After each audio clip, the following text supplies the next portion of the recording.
Why Women Wash the Dishes by Filomena Colandrino. In the town of Santa Rosa, there once lived a couple named Hugo or Kaugong and Imelda Camaldang. Every mealtime they quarreled over the chore of washing the dishes. Imelda would scold Hugo if he refused to wash the dishes. Sometimes she would become angry and call him names, and if he talked back, she would get coconut midrib broom and chase him with it. One day, just as they were finishing their lunch, Kaugong announced that he would no longer wash the dishes anymore. Camaldang threw a fit of rage and chased Kaugong with a broom. She yelled at him how lazy he was for a man, while Kaugong hid himself under the table to evade getting hit by a broom. Kaugong proposed a wager to settle the matter. Let's stop quarreling over the plates. Let's have a wager. The first one who talks after it's said begin will wash the dishes always.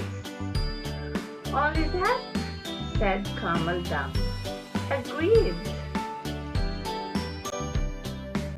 All right, are you ready? Begin, said Kaugong. They both fell silent.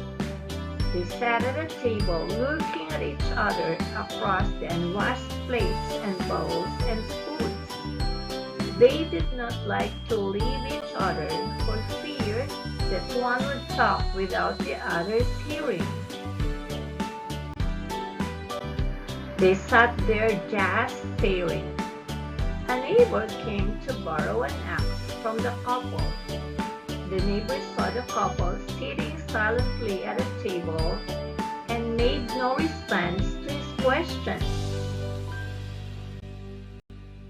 Did you eat something poisonous? Some food that has made you dumb? The compadre asked. He shook each one alternately, but still neither stood up nor talked. The neighbor was alarmed. He told them that something terrible had happened to his compadre Ugong and comadre Maldang. The neighbors gathered at Camaldang's dining room. They took turns trying to make them speak, but the two continued to sit staring at each other in silence. The compadre decided to call the village herbman. The village herbman declared that they were bewitched. He suggested that they must be buried to prevent the malady from happening to them also. They put Kaugong in a coffin. Kaugong did not protest, thinking he could just get out of the grave once his neighbors were gone.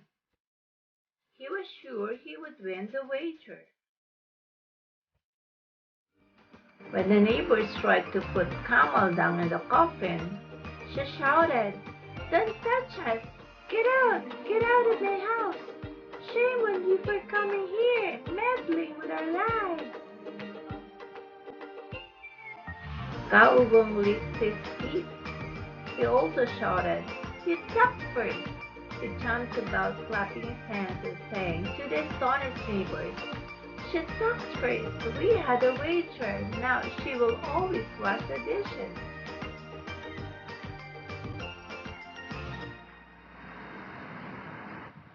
Answer the following questions on a separate sheet of paper. First, what was the reason of Kaugong and Camaldang's argument? Second, how did they solve